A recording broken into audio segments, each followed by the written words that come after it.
discípulos de Cristo que al reino de los cielos le dieron su lealtad. Siervos que ante él se postran. Segunda carta de Pedro, capítulo 1. Vamos a leer desde el versículo 3 hasta el versículo 8. Hemos estado meditando una a una virtudes de la vida cristiana. Quiero leer en favor de mis hermanos, ustedes corroboren allí en sus Biblias. Como todas las cosas que pertenecen a la vida y a la piedad, nos han sido dadas por su divino poder, mediante el conocimiento de aquel que nos llamó por su gloria y excelencia, y por medio de las cuales nos ha dado preciosas y grandísimas promesas, para que por ellas llegases a ser participantes de la naturaleza divina, habiendo huido de la corrupción que hay en el mundo a causa de la concupiscencia. Vosotros también, poniendo toda diligencia, por esto mismo añadid a vuestra fe virtud, a la virtud conocimiento, al conocimiento dominio propio, al dominio propio paciencia, a la paciencia piedad, a la piedad afecto fraternal y al afecto fraternal amor. Porque si estas cosas están en vosotros y abundan, no os dejarán estar ociosos ni sin fruto en cuanto al conocimiento de nuestro Señor Jesucristo. Amén. Bendito Dios. Queremos darte gracias, Señor, en esta mañana, por esta tu palabra, que será expuesta, Señor. Esta tu palabra que trae convencimiento a nuestra vida y nuestro corazón. Hemos alabado de labios, ahora queremos alabarte con reverencia, con respeto, Señor, escuchándote, Señor, a ti. Es otra forma de alabarte, Señor. Por ello te damos gracias, Señor, y te bendecimos, Dios mío, en el nombre de Jesús, en el nombre de nuestro Señor Jesucristo. Te lo pedimos para tu gloria, para tu honra y tu alabanza, Señor. Amén y amén. Un escritor muy interesante de leer, quien escribió una serie llamada Las Crónicas de Narnia. Su nombre es C.S. Lewis. Dijo, cuando quiso escribir acerca de la impiedad y acerca de la maldad, dijo esto: requiero de un corazón para hacerlo. Pero posteriormente dijo, con mi corazón me basta y me sobra. Esta es una reflexión muy interesante para hablar de la impiedad. Pedro nos ha dicho en el versículo 3 que todas las cosas que pertenecen a la vida y a la piedad nos han sido dadas por su divino poder, mediante el conocimiento de aquel que nos llamó por su gloria y excelencia. Hoy estaremos hablando de la virtud llamada piedad, la piedad como virtud. Y el título de nuestro sermón es La piedad, obra del Evangelio. La piedad, obra del Evangelio. A esa fe que todos nosotros tenemos hay que agregarle virtud. A esa virtud hay que agregarle conocimiento. A ese conocimiento hay que agregarle dominio propio. A ese dominio propio hay que sumarle paciencia. Y a esa paciencia ahora hay que agregarle piedad. La piedad, amados hermanos, es el conjunto de la vida cristiana. En otras palabras, la piedad es la vida cristiana. Cuando nosotros decimos que somos hombres y mujeres piadosos, estamos diciendo en todo el sentido de la palabra que somos cristianos. Es decir, que un verdadero cristiano, una verdadera cristiana, es un verdadero piadoso, es una verdadera piadosa, lleva una vida piadosa. Para saber qué es la piedad, se requiere, amados hermanos, que veamos qué es la impiedad. No podemos conocer lo verdadero sin tener presente lo que es falso. No podemos hablar de lo que es enteramente piadoso sin saber qué es un impío o qué es la impiedad. En primera instancia, estaremos mirando la impiedad, nuestra naturaleza. La impiedad es nuestra naturaleza, así como lo escucha, hermano, así como lo escuchan niños, así como lo escucha, amado iglesia. La impiedad es nuestra naturaleza. Pablo, hablando a los romanos, nos da un texto de apoyo que espero que usted lo pueda meditar. En el capítulo 5, Pablo, hablando a los romanos, en el versículo 12 dice estas palabras: por tanto, como el pecado entró en el mundo por un hombre, y por el pecado la muerte, así la muerte pasó a todos los hombres, por cuanto todos pecaron. Este texto nos dice de forma clara a nosotros que ustedes y yo no nacemos buenos. ¿Cómo nacemos? Impíos. Este texto nos dice que nosotros tenemos un serio problema, que sus hijos tienen un serio problema, sus nietos, para que los tienen un serio problema por resolver. La tragedia de Edén repercute continuamente en cada hombre y cada mujer que viene a este mundo. La tragedia de Edén se reproduce. Cada niño que nace, cada bebé que viene a este mundo, viene con un serio problema. Viene con una naturaleza caída. Viene con una naturaleza impía. Aunque no ha manifestado plenamente su pecado, en su corazón se anida el más terrible de los pecados y el más terrible de los problemas del ser humano. El primero que reconoce esta realidad en las Escrituras es el rey David, el dulce cantor de Israel, el que compuso los salmos.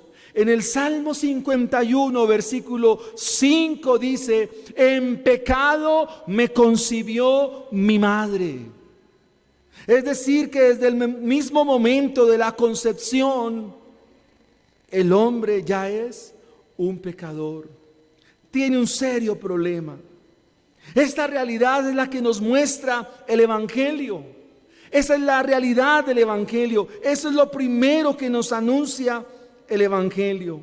El pecado entró por Adán cuando él transgrede en Edén, cuando desobedece al Señor en Edén. Desde ese mismo momento, las consecuencias para todo ser humano son nefastas.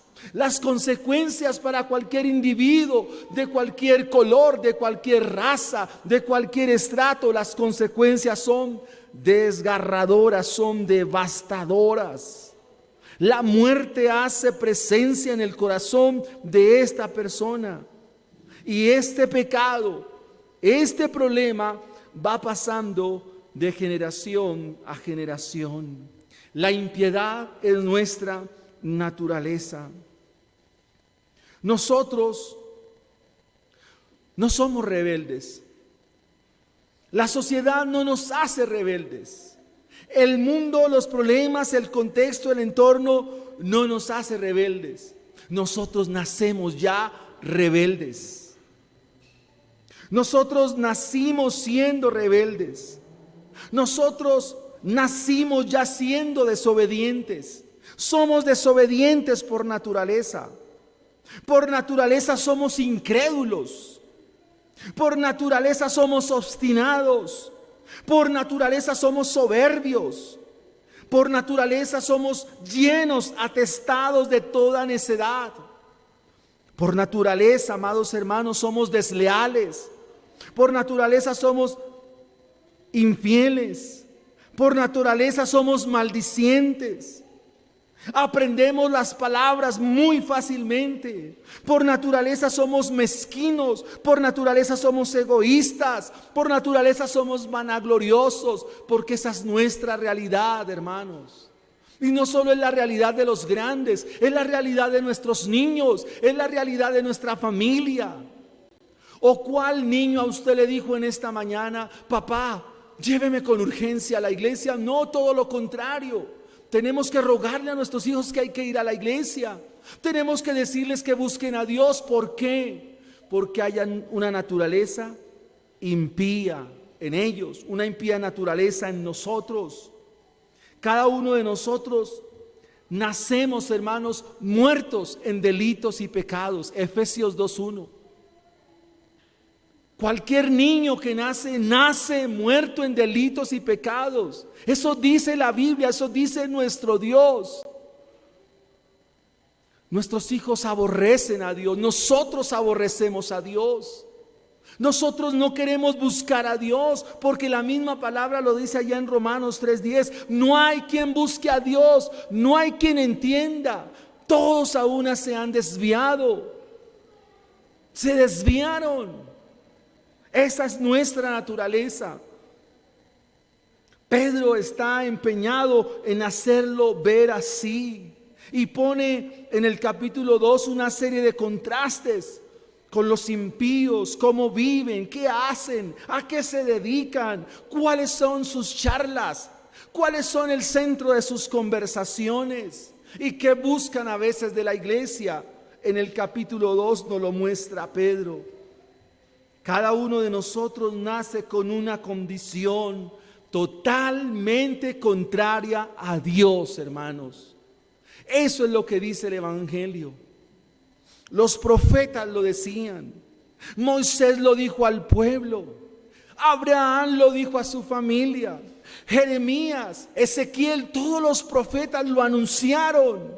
Y cuando vino el Señor Jesucristo, en el capítulo 8 de Juan, el capítulo más confrontante para Jesús de parte de los fariseos, Él les dice estas palabras: el que es de Dios, las palabras de Dios oye, pero mi palabra no haya cabida en sus corazones, porque ustedes no me quieren oír. Juan 8:47. El que es de Dios, las palabras de Dios hace. Así, ¿por qué nos montamos en una idea de querer decir que la gente debe buscar a Dios cuando no puede?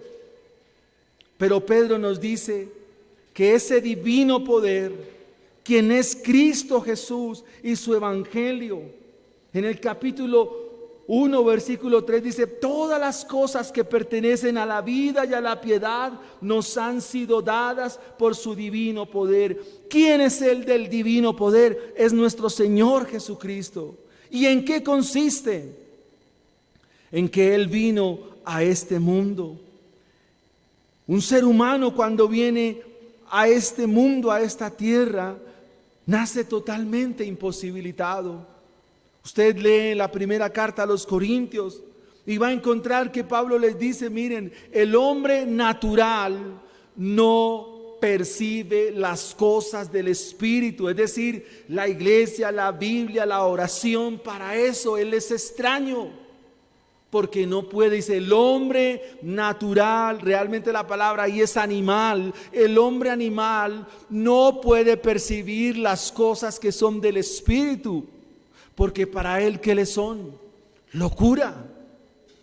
Ve a un cristiano orando y que dice: ¿y este con quién estará hablando? Ve a una persona leyendo la Biblia y dice: ¿qué será lo que está leyendo? ¿Y por qué llora por leer la Biblia? Etcétera, etcétera. Es una naturaleza pecaminosa, adámica, una naturaleza impía que está en nuestra vida. Lo terrible aún todavía es que usted no quiere oír tampoco, Porque para ustedes este tipo de mensaje, para mí este tipo de mensaje no es lo que yo quisiera escuchar, no es lo que yo quisiera saber. ¿O a quién le dice que eres culpable? ¿A quién le gusta sentirse que es culpable? ¿Quién quiere saber que le digan que está mal y que necesita a Dios? El mensaje de este mundo, el mensaje de esta tierra es contrario al Evangelio. ¿Por qué nos cuesta leer la Biblia? Porque hay un problema en nosotros. ¿Por qué nos cuesta creer a las cosas de Dios? Porque hay una naturaleza impía. Porque la iglesia, la congregación y muchas congregaciones no vienen tanto de tal manera que puedan avanzar y crecer. Por una razón, mis hermanos, porque el verdadero mensaje es un mensaje que molesta, perturba e incomoda. R.C. Sproul dijo: mira, si tú predicas como Jesús, van a querer odiarte. Si tú predicas como el Señor, es probable que sean menos. Pero también el Señor dijo: cuídense de la levadura de los fariseos. Y ustedes saben que la levadura también hace crecer. Ustedes saben que la levadura produce un efecto. Pero cuando se predica la verdad, cuando se predica la luz, entonces hay bendición y gracia. Y como el Señor lo mencionó, el que es de Dios, las palabras de Dios oye. ¿Qué nos dice Pedro? Todas las cosas que son conforme a la vida y a la piedad nos han sido dadas por su divino poder. ¿Qué dice la Biblia con respecto al que está sin Dios, al que tiene o a quien en él mora esta naturaleza impía? ¿Qué dice la Biblia? ¿Qué dice la Biblia acerca de aquel que está sin Cristo? ¿Qué dice la Biblia de aquel que en cuyos caminos no está Dios? ¿Qué dice la Biblia? El Salmo 1 dice: no así los malos, que son como el tamo que arrebata el viento. Por tanto, no se levantarán los malos en el juicio. Número 1, que los malos no se levantarán en el juicio. Los impíos no se levantarán en el juicio porque ya son caídos. Ni los pecadores en la congregación de los justos. Porque Jehová conoce el camino de los justos, mas la senda de los malos perecerá. ¿Usted lo sabía o no lo sabía? Está en el Salmo 1, en el versículo 6, que el que está sin Cristo perecerá. El que está sin Dios sucumbirá en sus juicios. Que el que está sin Cristo experimentará lo que decía Isaías al final del capítulo 6. Nuestra impiedad, nuestra naturaleza. La impiedad es nuestra naturaleza. Pero quisiera que contempláramos el Evangelio, hermanos. Lo que hace el Evangelio es darnos una radiografía, un examen minucioso de lo que somos. Pero ahora, mis hermanos, quiero que veamos en segunda instancia, según Pedro, que la piedad es obra del Evangelio. Dios nos ha hecho y nos ha dicho quiénes somos, quiénes son nuestros hijos, qué hacen, cómo creen. Pero ahora el Evangelio también nos dice que la piedad es obra del Evangelio. La piedad es obra del Evangelio. ¿Por qué a veces nosotros, para pretender agradar a Dios y vivir una vida piadosa, no buscamos el Evangelio? Hemos dicho la razón. El Evangelio no consiste en terapias de motivación o terapias de superación personal o ayuda psicológica o ayuda de estas realidades. La gente piensa que cuando se predica el Evangelio O cuando se anuncia el Evangelio es cuando me dicen que yo tengo un propósito en la vida, o que yo le puedo encontrar significado a mi vida y que puedo tener una relación personal con Jesús. Aunque eso es verdad e importante, no llega al corazón del Evangelio. Cuando a nosotros nos dicen, tu vida puede tener significado, tú debes tener una relación con Jesús, necesitas saber el propósito de tu vida, todo eso es verdad, pero no es el corazón del Evangelio, eso no es en esencia la profundidad del Evangelio. ¿En qué consiste el Evangelio? En saber de que Dios es santo. En eso consiste el Evangelio, en que Dios es santo. El Evangelio consiste en que tú sepas que Dios es justo. El Evangelio consiste también en que tú ni eres santo ni tampoco eres justo. Como todas las cosas que pertenecen a la vida y a la piedad nos han sido dadas por su divino poder mediante el conocimiento de aquel, óigase bien, conocimiento de que Dios es santo, de que Dios es justo. Y mediante este conocimiento Él ahora nos llama, y nos llama eficazmente para que vivamos en todas las cosas que pertenecen a la vida y a la piedad. Querido hermano, ese divino poder es su Evangelio, porque el Evangelio es Cristo mismo. ¿En qué consistió entonces la profundidad del Evangelio? En que Jesucristo descendió del cielo para salvar a los pecadores, de los cuales yo soy el primero. El Evangelio consiste en mostrar la justicia de Dios. El Evangelio consiste en mostrarnos la santidad de Dios. El Evangelio consiste en mostrarnos también la ira de Dios, en que Dios es severo también. Y tú no puedes vivir ajeno a estas cosas. Claro, Dios es gracia, Dios es misericordia. También eso es verdad y hace parte del carácter de Dios. Y la Biblia nos dice que a Dios sí hay que tenerle miedo, miedo de temor, miedo de respeto. La oración de Nehemías fue: oh Dios de los cielos, fuerte, grande y temible, que guardas el pacto y la misericordia con los que te aman y guardan tus mandamientos. Te ruego que tengas ahora misericordia. ¿Cuál es esa buena noticia del Evangelio? Porque el Evangelio es una buena noticia. Es una buena noticia porque por medio de la fe recibimos la vida perfecta, la vida de obediencia que vivió Cristo Jesús en nuestro favor. Por medio de la fe recibimos la obra de Cristo en la cruz del Calvario.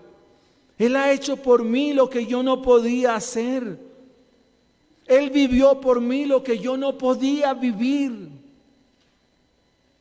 Él vivió una vida de obediencia, la cual yo no vivo. O si nos evaluamos, ¿somos tan obedientes como parecemos? No, no lo somos. Yo soy el primero.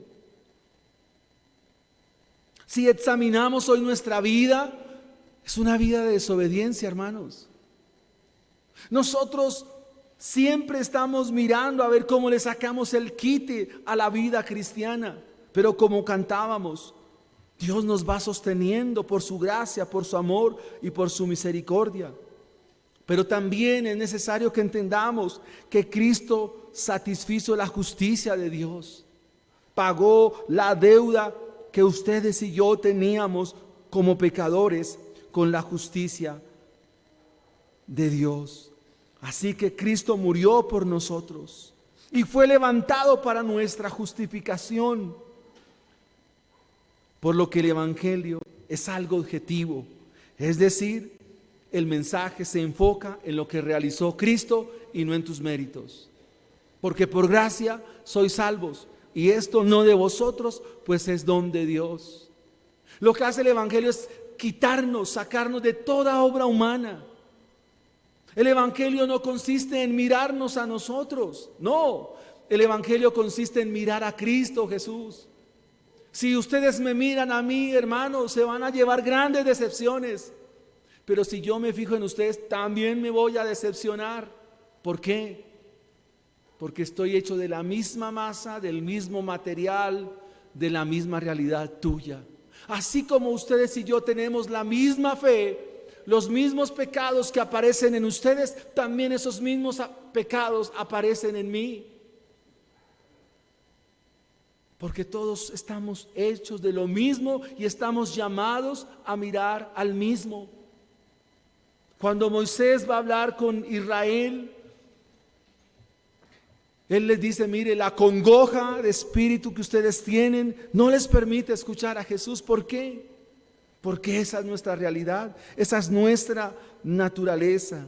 El mensaje de Pedro es claro, es contundente. Pedro ya va a irse de este mundo, se está despidiendo por medio de esta carta y les está diciendo: Cristo nos ha sido dado, todo de Él nos ha sido dado para que vivamos como Él vivió, para que no vivamos carentes de ello.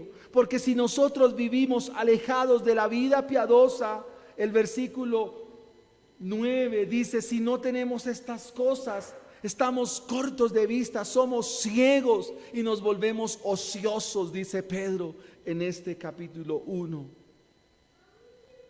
El Evangelio es esa buena noticia que nos dice que tenemos que mirar por medio de la fe a nuestro Señor Jesucristo. El Evangelio es esa buena noticia que nos dice que debemos poner nuestra fe en Él. Un escritor puritano llamado John Bunyan escribió un libro que se llama El progreso del peregrino. Es la historia de un hombre que anda recorriendo la vida, un hombre que anda de un lugar hacia el otro, nunca encuentra descanso para su vida, nunca encuentra descanso para su alma, prueba una cosa, prueba la otra y en nada encuentra satisfacción. Es un libro muy interesante de leer porque el progreso del peregrino nos muestra y nos describe a todos nosotros sin Cristo, insatisfechos, incrédulos, vanagloriosos, soberbios. Probamos una cosa, no hay resultado, probamos la otra, tampoco hay satisfacción, probamos vicios, no sé, tenemos relaciones, pero finalmente no encontramos satisfacción alguna. Pero después de haber recorrido toda la vida y de haber vivido sórdida y perdidamente, él llega a un lugar, lo describe como la cruz del Calvario y dice estas palabras: ahora me llamo cristiano y ahora soy piadoso. Antes mi nombre era desdichado, antes mi nombre era miserable, antes mi nombre era insatisfecho, pero ahora he llegado aquí, a este lugar. ¿Qué lugar es este? Llegué aquí con el gran peso de mi pecado. No podía sentir alivio de dolor hasta que llegué aquí con lo que vengo cargado. Hasta aquí vine. ¿Qué lugar maravilloso es este? ¿Será aquí donde viviré eternamente dichoso? ¿Será aquí donde los fardos de la carga que llevo caerán? ¿Será aquí donde las cadenas que me sujetan se soltarán? Bendita cruz, bendito sepulcro, pero sea todavía más bendecido el hombre que allí fue avergonzado por este perdido. Cuando el peregrino llega a la cruz del Calvario, entonces dice: ahora soy cristiano. ¿Sabe cuándo eres cristiano en tu vida? Cuando vas a la cruz de Cristo, cuando vas al Calvario mismo. Mis hermanos, ¿sabe cuándo hay que ir al Calvario? Todos los días de tu vida. No debes pasar un lugar en tu vida sin que vayas a la cruz del Calvario. Si quieres encontrar descanso para tu alma, ve al Calvario mismo. Si quieres encontrar descanso para tu vida, todos los días ve a la cruz de Jesucristo. Allí encontrarás el verdadero reposo. Allí encontrarás la verdadera dicha y satisfacción. Pero también en el Calvario, esa carga de pecado que llevas. Pero allí en el Calvario, esa carga tan pesada que no puedes cargar, Dios te la quitará. porque fue en el Calvario donde Dios cargó tu carga y se la impuso a nuestro Señor Jesucristo. Pero hay algo más, mis amados hermanos, y que es en la cruz del Calvario donde tú encuentras dicha y satisfacción para tu alma. Es aquí donde los harapos de nuestra vida espiritual caen. Es aquí donde las vestiduras viles, ruines y bajas que cargamos se despojan. Pero es en la cruz del Calvario donde Dios nos da otra naturaleza. Es en la cruz del Calvario donde Dios transforma y cambia nuestra vida. Es en la cruz del Calvario donde Dios muda nuestra vida a una vida nueva. Es donde nuestra vida oscura encuentra ahora luz. Es donde nuestra vida tormentosa, dificultosa, ahora encuentra paz y sosiego en la cruz del Calvario. Pero hay algo más todavía, mis hermanos. Y es que no solo en la cruz del Calvario encontramos esto, sino que fue en la cruz del Calvario donde Cristo pagó por nuestros pecados, donde Cristo sufrió tu vergüenza, donde Cristo sufrió tu oprobio, donde Cristo sufrió tu maldad y donde Cristo cargó el pecado, donde Cristo sufrió sus dolores. Allí Cristo fue molido por mis pecados. Allí el castigo de mi paz fue sobre Él. Y por su llaga yo he sido curado de mi maldad y de mi pecado. Todo esto se recibe mediante la fe que viene de Él. Porque todo de Él es de Él, por medio de Él y para Él. A Él sea la gloria por los siglos de los siglos. Si crees a esto, ya no eres más un miserable. Si crees a esto, ya no eres un más desdichado, no eres más desdichada. Ahora eres un cristiano. Ahora eres un cristiano genuino, verdadero. Un hombre que esa vieja naturaleza ya no es. Porque de modo que si alguno está en Cristo, es nueva criatura. Las cosas viejas pasaron. He aquí todas son hechas nuevas. Es en el Calvario donde todo es nuevo, hermanos. Es en el Calvario donde tenemos vida nueva encontré. ¿En dónde? En la cruz del Calvario. Lo hemos cantado muchas veces. Vida nueva encontré en la cruz del Calvario. Veamos en tercera instancia la aplicación de esa vida piadosa. Hemos dicho que la vida impía es nuestra naturaleza. Hemos dicho en segunda instancia que la piedad es obra del Evangelio. Y ahora en tercera instancia, ¿cómo aplicar esa vida piadosa? ¿Qué hago entonces al ser piadoso, al ser un cristiano? Pedro nos dice en el versículo 4, dice, todas las cosas son de o provienen de aquel que nos llamó por su gloria y excelencia. Y en el versículo 5 nos dice, poniendo toda diligencia. Hermanos, quiero confesarles algo. Yo creí que la diligencia era hacer las cosas rápidas y creía que era hacer las cosas de manera ligera, pero no es así, hermanos. Esa fue una sorpresa para mí estudiando este mensaje. La diligencia va más allá de hacer todo con prontitud, ligereza o rápidamente. No, mis hermanos. La diligencia, ¿sabe qué implica? Esfuerzo. Un esfuerzo continuo, un esfuerzo permanente. ¿Sabe qué significa la diligencia? Trabajo, hermano. La diligencia significa trabajo arduo, trabajo esforzado, trabajo abnegado, trabajo diligente es lo que significa. Y para mí esto fue una sorpresa. Diligencia significa perseverancia por cumplir esta vida piadosa. Diligencia significa perseverancia por vivir para Cristo. La palabra que se usa aquí para piedad en el Antiguo Testamento es la palabra Geset, como con G, Geset, y significa adoración correcta, significa estar atento a los mandamientos.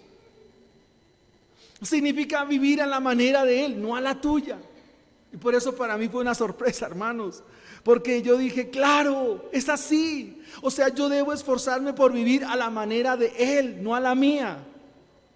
Yo debo esforzarme por estar pendiente de los mandamientos. O sea, voy a ser cuidadoso por honrar y agradar a mi Señor. Todo esto se desprende de la vida piadosa, de cómo yo aplico la vida piadosa. Cómo soy diligente para cumplir las normas de Él. Porque soy, no para ser. Y el primer insumo de la vida piadosa, Pedro ya nos lo ha contado, lo hemos estudiado durante domingos atrás. ¿Y cuál es la primera aplicación de la vida piadosa? La fe, mis hermanos. Es lo que dice. Por tanto, todas estas cosas, poniendo toda diligencia en ellos, a vuestra fe.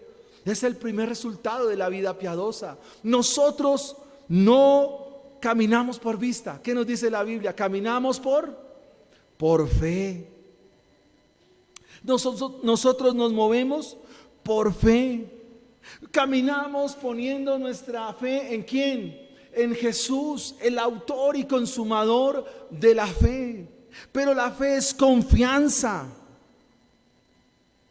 Esa fe es certeza.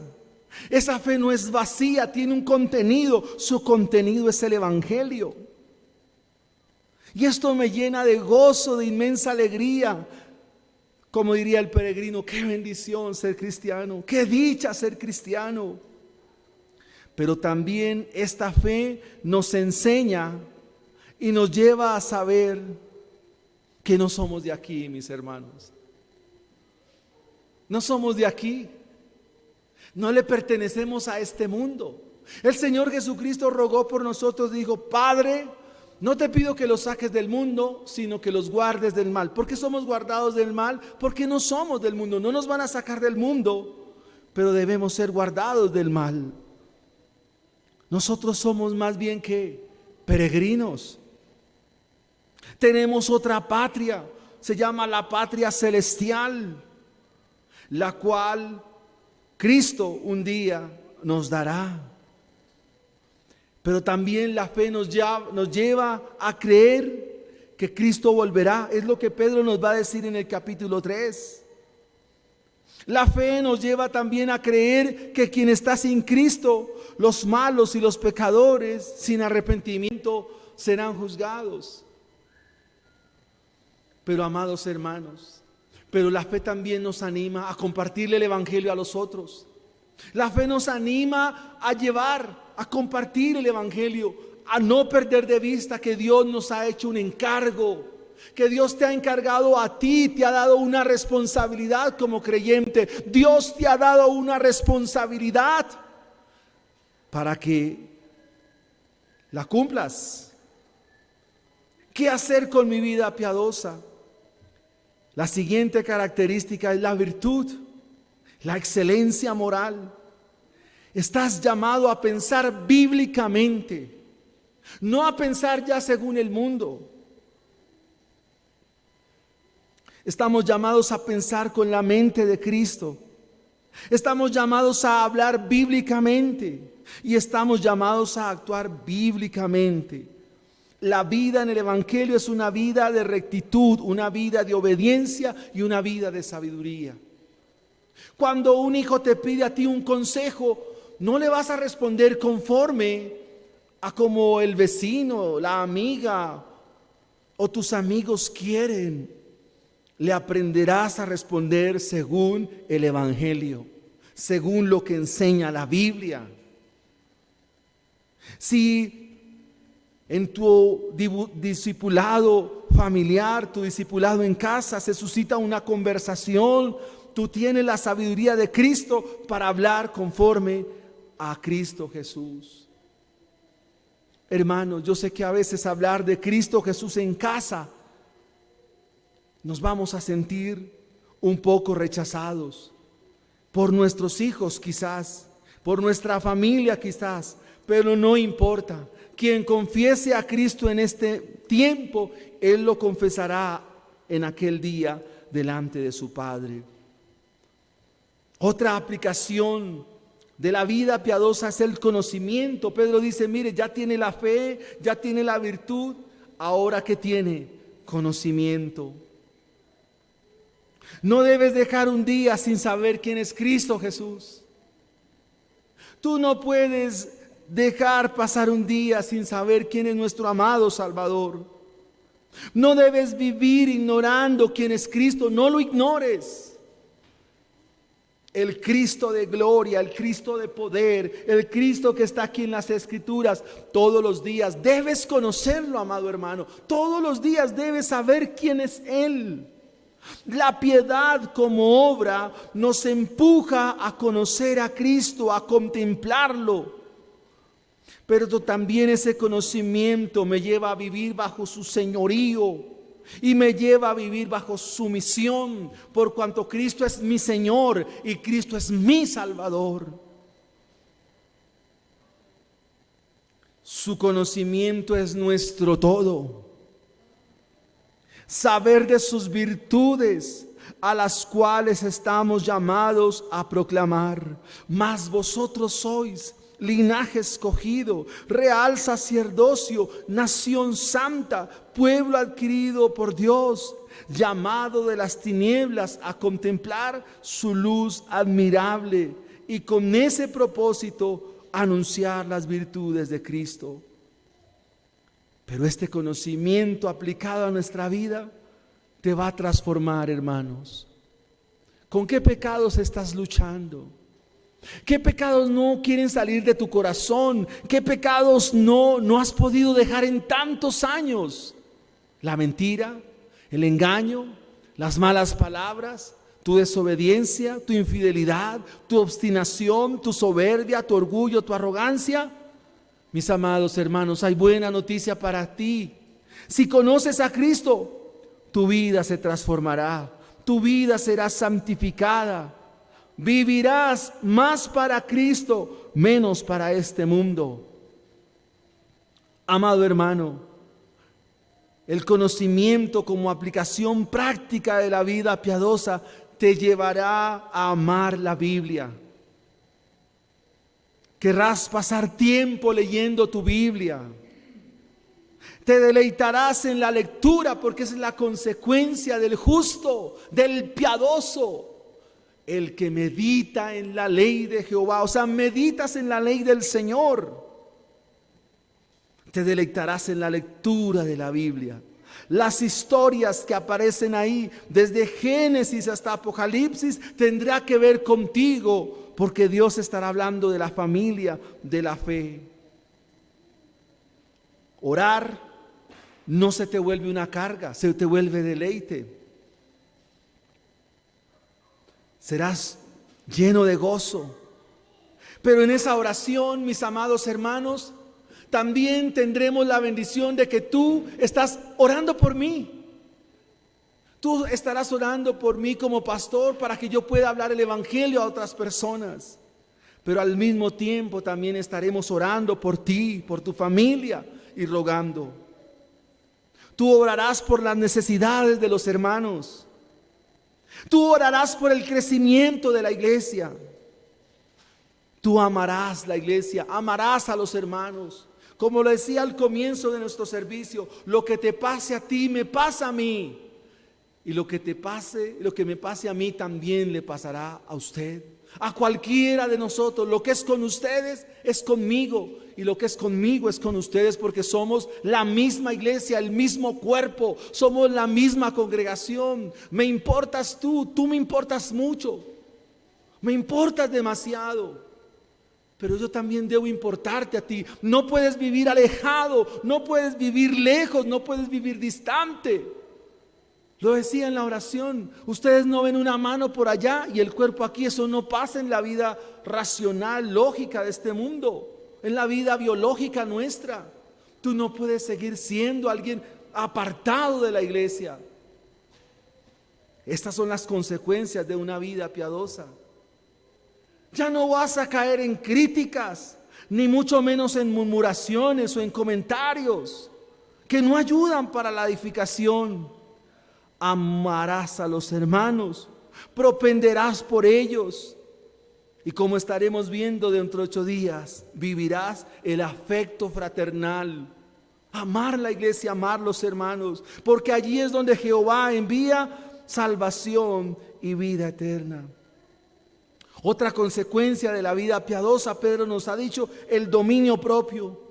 Cada cristiano por esa vida piadosa considerará a la luz de la palabra de Dios sus convicciones. Sabrá evaluar sus pros y sus contras.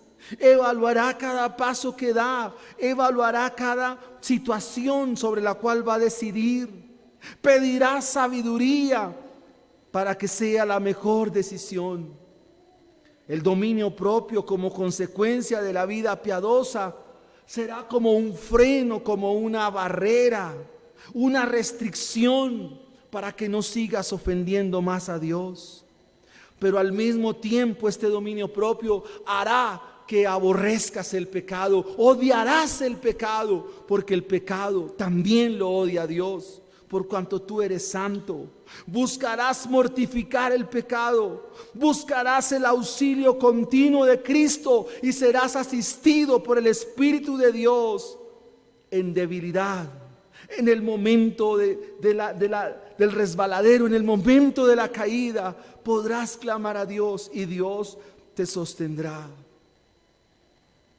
Pero otra consecuencia como aplicación de esta vida piadosa, según Pedro, es la paciencia o la constancia o la perseverancia. Serás constante y diligente en tu vida como cristiano. Querido hermano, buscarás crecer en la fe, conocer nuevas cosas de la palabra de Dios.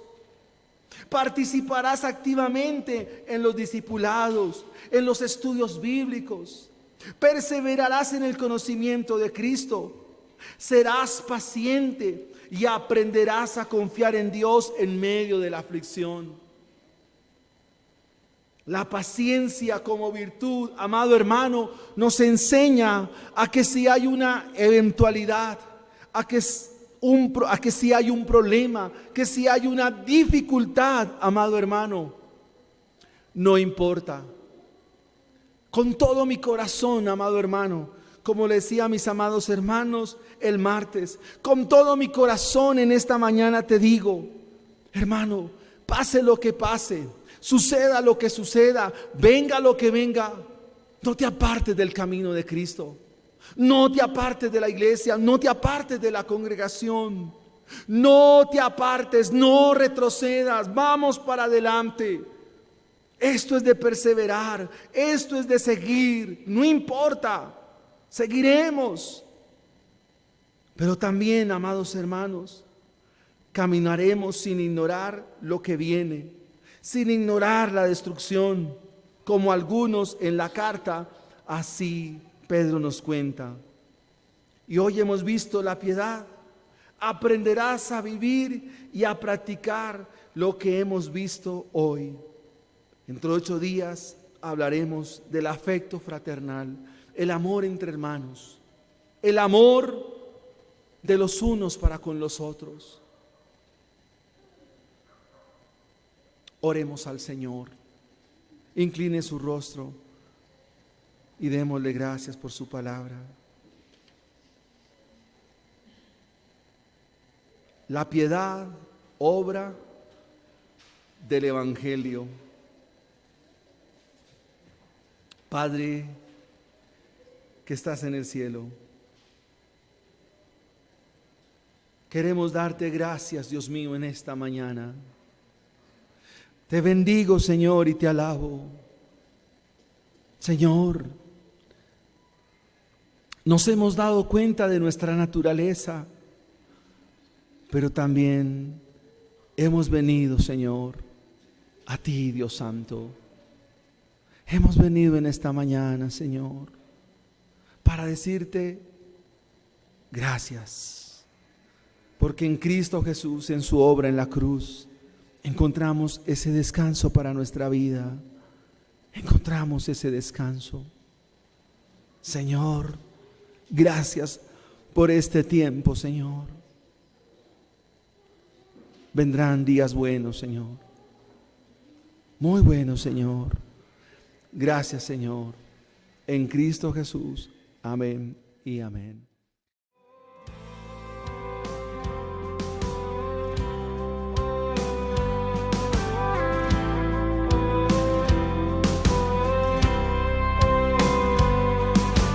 Fieles discípulos de Cristo que al Rey